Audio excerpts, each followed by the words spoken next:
అందరికీ కూడా వందనములు తెలియజేస్తున్నాను. వాక్యంలోకి మనం వెళ్ళే ముందు చిన్న ప్రార్థన చేసుకుని వాక్యంలోకి వెళ్తాం. మహాగరుడ, మహోన్నతుడ, ఆశ్చర్యకరుడ, ఆలోచనకర్త, నిత్యుడగు తండ్రి, సమాధానకర్తమైన యేసయ్యా, మీకు వందనములు కృతజ్ఞతలు తెలియజేస్తున్నాం. గడిచిన ఆదివారం నుండి ఆదివారం వరకు మమ్మల్ని, మా కుటుంబాలను మీ రెక్కల చోట్ల కాచి కాపాడి భద్రపరిచి ఈ రోజున మళ్ళీ తండ్రి ప్రభా మీ యొక్క సన్నిధిలో అడుగుపెట్టి మిమ్మల్ని స్తుతించి ఆరాధించి ఈ యొక్క సమయంలో మీరు మాతో మాట్లాడబోయే అమూల్యమైన మాటలు వినడానికి మేమందరం కూడా సిద్ధంగా ఉన్నాం. మీ అమూల్యమైన మాటలు మాతో మాట్లాడి మా యొక్క విశ్వాసాన్ని బలపరిచి ఆత్మీయ జీవితంలో ఇంకా ముందుకు మేము ఎలా వెళ్ళాలనేది మాకు నేర్పించి మాతో మాట్లాడమని యేసుక్రీస్తు యొక్క నామములో అడిగి వేడుకుంటున్నాము తండ్రి. ఆమేన్. దేవునికి మహిమ కలుగును గాక. దేవునికి మహిమ కలుగును గాక. చెప్పట్లేదండి, గట్టిగా అందరూ కూడా చెప్పాలి. ప్రతి ఒక్కరు కూడా చేతుల పైకెత్తి దేవునికి మహిమ కలుగును గాక. ఈరోజు దేవుని యొక్క వాక్య భాగంలో కొత్త నిబంధన గ్రంథము 2 కొరింథీయులకు రాసిన పత్రిక, కొత్త నిబంధన గ్రంథము 2 కొరింథీయులకు రాసిన పత్రిక 5వ అధ్యాయము, 2 కొరింథీయులకు రాసిన పత్రిక 5వ అధ్యాయము 17వ వచనం చదవండి.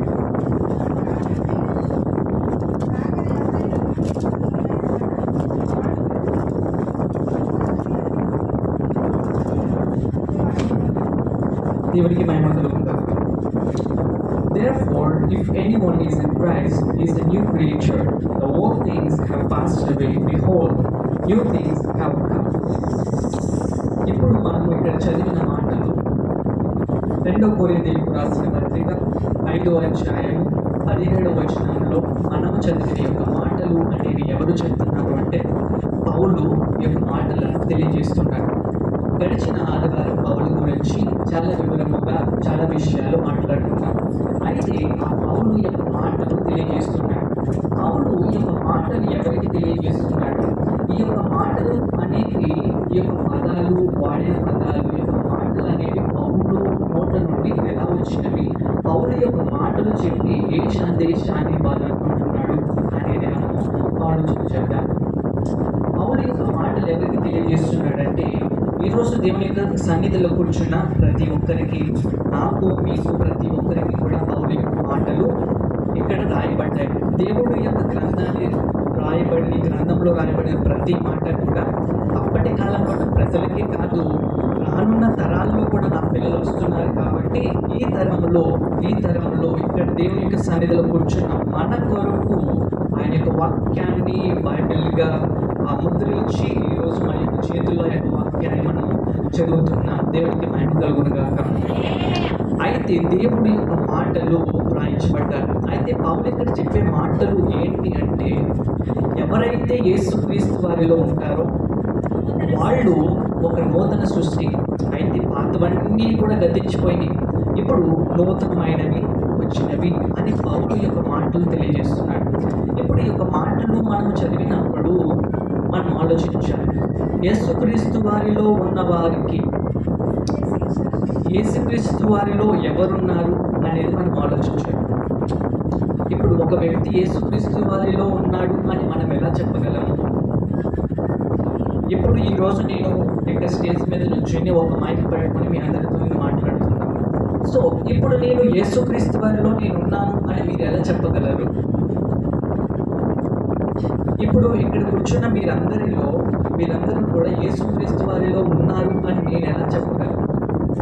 ఒక వ్యక్తి యేసుక్రీస్తు వారిలో జీవిస్తున్నాడు, ఒక వ్యక్తి యేసుక్రీస్తు వారిలో ఉన్నాడు అని మనం ఎలా చెప్పగలం?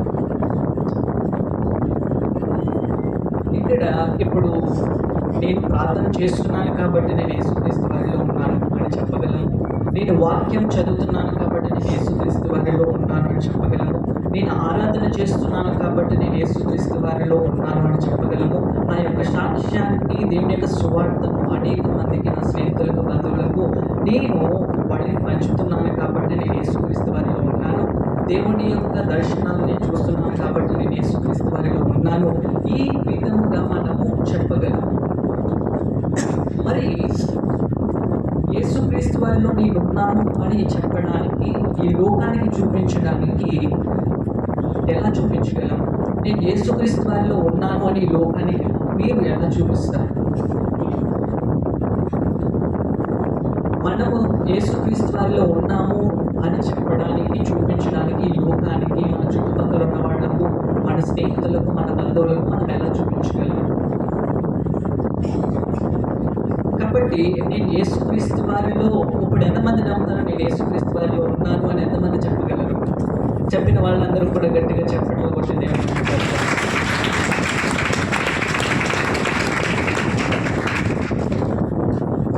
ఇప్పుడు నేను యేసుక్రీస్తు వారిలో ఉన్నాను అని చెప్పాలంటే,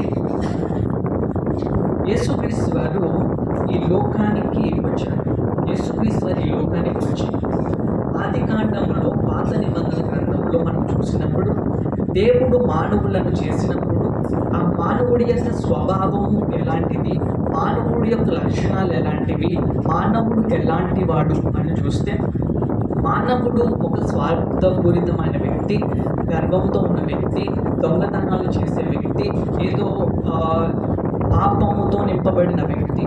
అలాంటి వ్యక్తి పాత నిబంధన గ్రంథంలో అనేక చోట్ల మనం చూస్తుంటాం. ఒక ఆదాము విషయంలో చూస్తే, కయ్యేను విషయంలో చూస్తే వాళ్ళు చేసిన పాపం గురించి. అయితే ఆదిలో దేవుడు వాళ్ళకి ఇచ్చిన అప్పగింపబడిన పనిని దేవుడు వాళ్ళని ఎలా చూడాలనుకున్నాడో అలా చూడలేదు. కాబట్టి మానవులు ఏం చేశారు? వేరే విధంగా పాపానికి బానిసలుగా మారిపోయి పాపంలో జీవిస్తూ ఒక